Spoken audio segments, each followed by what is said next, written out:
conteúdo que você produz nas plataformas visuais, como YouTube, Instagram, TikTok, são passíveis de direitos autorais, plágio e até sanções. Oi, meu nome é Nicole Pimentel, sou advogada na área civil e PI e hoje eu vou trazer alguns exemplos de como agir aqui nas redes sociais com relação aos seus direitos.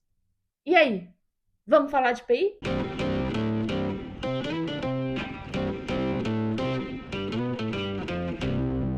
Cada criador detém a propriedade intelectual do seu vídeo, estando ele no direito de alterar ou limitar o acesso daquele conteúdo. Seu canal pode sim ser considerado como uma empresa e gerar receita, que é a monetização aqui no YouTube.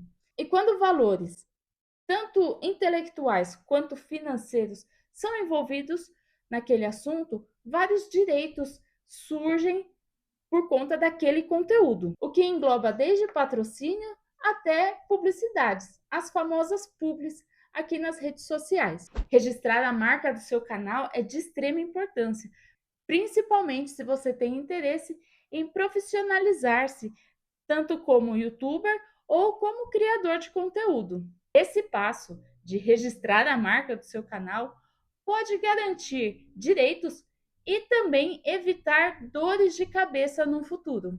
Utilizar marcas d'água, avisos durante o vídeo e até metadados do vídeo é um bom caminho para validar a comprovação da propriedade intelectual daquele conteúdo.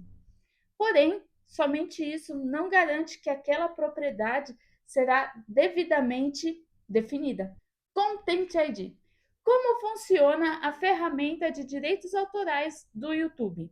O YouTube possibilita o uso de uma ferramenta chamada Content ID, que detém as seguintes diretivas. Para os direitos autorais, a garantia de proteção automatizada de um conteúdo, sem que haja a necessidade de manutenção ou busca pelo detentor. A geração de receita através do material de terceiros que utilizam a sua propriedade intelectual para que esses valores sejam repassados para o dono do conteúdo original. Controle sobre como aquele material pode ser gerenciado, flexibilizando recursos como bloqueio, rastreio e também monetização do conteúdo. Dados e métricas sobre onde e por quem aquele conteúdo está sendo difundido, utilizado e consumido. Para os criadores de conteúdo, a transparência de informações relacionadas à infração dos direitos de uso, a educação sobre como funcionam as diretrizes e regras dos direitos autorais, que inclusive você aprende aqui também, e também sobre a importância de utilizar conteúdos originais ou licenciados, flexibilidade de monetização e permissões. O detentor daqueles direitos autorais pode autorizar para que o criador do conteúdo mantenha o vídeo e possa tanto manter quanto compartilhar a monetização daquele material. A internet não é terra sem lei, e para estar aqui, você precisa seguir regras. Todo o conteúdo postado na internet pode facilmente ser copiado. Porém, não é simplesmente só imitar e publicar um conteúdo de um terceiro que se deu bem com aquele conteúdo. A própria plataforma reduz o acesso a alguns conteúdos muito repetitivos ou que tenham o mesmo roteiro de outros já postados.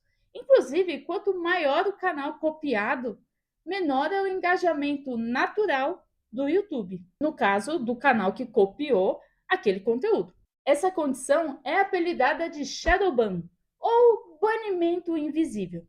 É importante ressaltar que o próprio YouTube nega essa ação e reforça que em suas diretrizes não incluem esconder ou dificultar o acesso de conteúdo nenhum, desde que não infrinja nenhuma das políticas internas da plataforma. O uso de materiais de terceiros, vídeos, músicas, fotos, desenhos, pode gerar a desmonetização e, dependendo como for, até a remoção daquele conteúdo do ar. Lembre-se, o uso não autorizado. Em situações assim, o YouTube usa o sistema de strikes, que são as advertências, e após um canal tomar 3 desses strikes, o canal pode perder a monetização, deixando de ser recomendado ou de aparecer na página inicial da plataforma, havendo casos inclusive de remoção definitiva do canal ou banimento da plataforma. Deixa o like. As famosas publis e como elas funcionam aqui na plataforma. Tá vendo esse achadinho aqui? Eu vou até colocar o link na descrição e daí você usa o meu código. O código é cor-de-rosa. Corre lá! Precisamos tomar muito cuidado com influencers que falam sobre produtos que supostamente usam e recomendam em suas redes sociais ou em conteúdos aqui no YouTube, sem haver a demonstração clara de que aquilo se trata de uma publicidade. E não adianta escrever hashtag publi e deixar escondido na tela e achar que está tudo bem, pois até para fazer uma publicidade, uma propaganda na internet, existe uma regulação. Pode ser considerada como publicidade qualquer conteúdo em que haja uma contrapartida comercial de uma marca ou um anunciante para o influenciador. Ou seja, se envolver alguma troca, e ela não se limita apenas a dinheiro, pode ser também serviços, viagens, permuta ou qualquer outro benefício, independentemente de ser monetário ou não. Ai, meninas, eu me mimei. Podemos considerar como uma publicidade velada sempre que houver uma interação, um anúncio, um cupom e que não haja uma descrição de que aquilo é uma publicidade. Precisa ficar muito claro para o espectador do conteúdo que aquilo que está assistindo tem uma publicidade por trás, um anunciante. É diferente, por exemplo, de um conteúdo postado pelo canal Nunca Vi um Cientista, em que a Ana faz uma pesquisa de air fryers. E lá ela coloca vários preços, marcas, e ela deixa bem claro, não é publi. Porque a intenção não era publicitar nada, mas sim fazer um comparativo entre marcas, preços, qualidade, enfim. Veicular publicidade não indicadas acarreta em violações tanto do Código de Defesa do Consumidor, como o Conselho de Ética do CONAR e as diretrizes aqui do YouTube. Não custa nada seguir as regras, né? Do Código de Defesa do Consumidor temos o artigo 36, no qual ele diz: artigo 36, que fala sobre o princípio da identificação da publicidade. Vou ler aqui para vocês. A publicidade deve ser veiculada de tal forma que o consumidor fácil e imediatamente o identifique como tal. Também temos o artigo 37, do qual fala da propaganda enganosa e abusiva. Artigo 37. É proibida toda publicidade enganosa ou abusiva. Parágrafo 1º.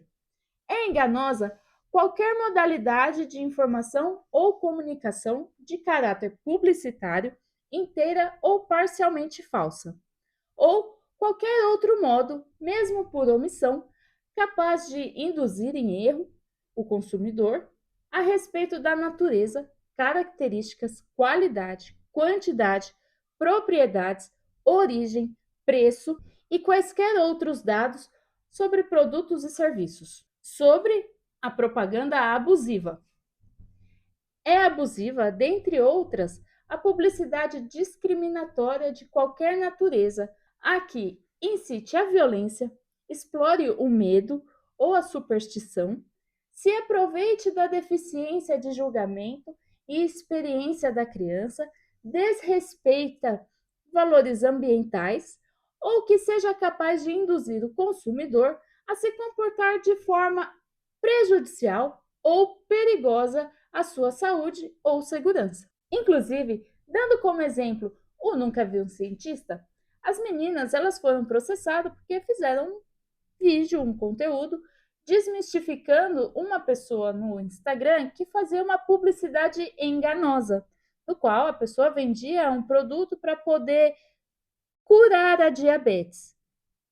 A Ana, ela é mestra e doutora no assunto, então ela tinha propriedade para poder falar que aquilo dali não funcionava. Mas no fim das contas, o processo está em andamento e tudo indica que será favorável para as meninas do Nunca Vi um Cientista. São duas pessoas extremamente necessárias aqui para o YouTube. E para finalizar, o parágrafo 3º do artigo 37. Para efeitos deste Código de Defesa do Consumidor, a publicidade é enganosa por omissão quando deixar de informar sobre dado essencial do produto ou do serviço. Embora as diretivas do CONAR não sejam leis, é certo que as suas decisões desempenham um papel fundamental para as indicações éticas na publicidade e são respeitadas por todo o mercado. Inclusive, existe até um guia de publicidade para influenciadores digitais do CONAR, que exige a identificação clara, imediata e ostensiva sobre o material de publicidade, o que obriga o uso de indicadores como ad, publicidade, patrocinado ou uma indicação clara no vídeo que está sendo produzido. Aqui no YouTube, no começo dos vídeos em que possui publicidade, aparece um card com os dizeres contém publicidade paga, logo no começo do vídeo, e existem também outros exemplos de identificação.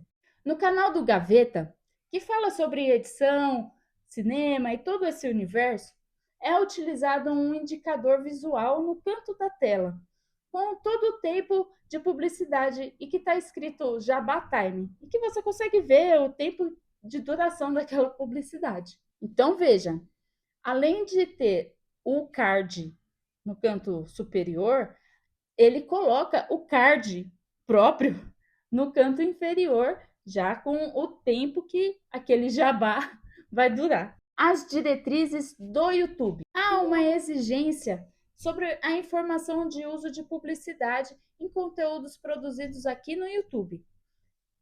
O YouTube, inclusive, oferece uma ferramenta interna dentro do YouTube Studio, que é onde a gente faz o upload dos vídeos. Existe uma caixa de seleção para informar que existe publicidade naquele conteúdo e que é o que vai gerar aquele card que a gente já falou aqui. E só para salientar aqui, o YouTube não se envolve nas transações realizadas entre o criador do conteúdo e o anunciante da marca, do produto, do serviço. Essa identificação é exclusiva para controle e proteção, tanto do usuário quanto da plataforma. O descumprimento dessas regras pode gerar os strikes que a gente já falou e até o banimento da plataforma. Inclusive, um adendo aqui sobre a regulamentação da profissão de influencer, que é algo necessário, porque eu aposto que se nada for feito e não for organizado,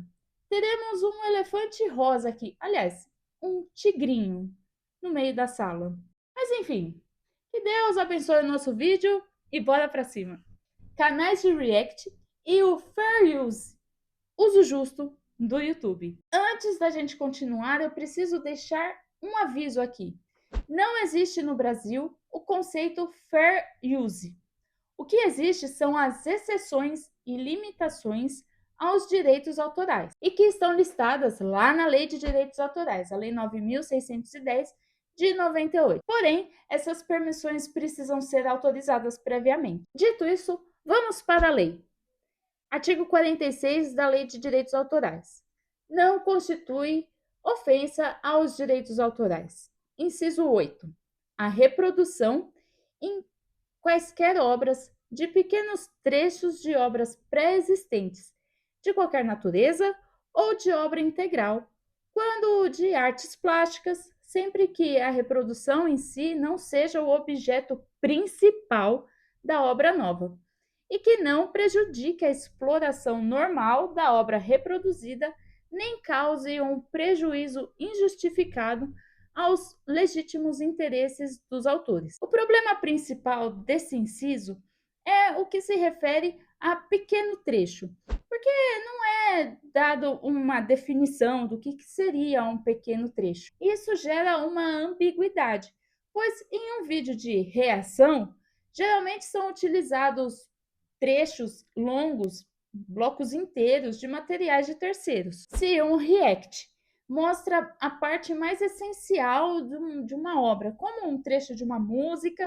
ou o clímax de um trailer, por exemplo, aquilo deixa de ser um pequeno trecho. Se pensarmos em um verso de uma obra que tenha 3 versos, como é o caso do poema O Mundo é Grande, de Carlos Drummond de Andrade. Lá tem 3 versos. Se eu pegar um verso para reproduzir, porque é pequeno trecho, eu já tenho 1/3 daquela obra. E é isso. Deixe aqui nos comentários assuntos do direito que você queira saber. Nós estamos criando conteúdos um pouco mais crus em relação ao direito. Então, eu quero saber se você está gostando desse novo formato. Um beijo e juízo, viu? Mimimei, mimimei. Ai, que ridículo.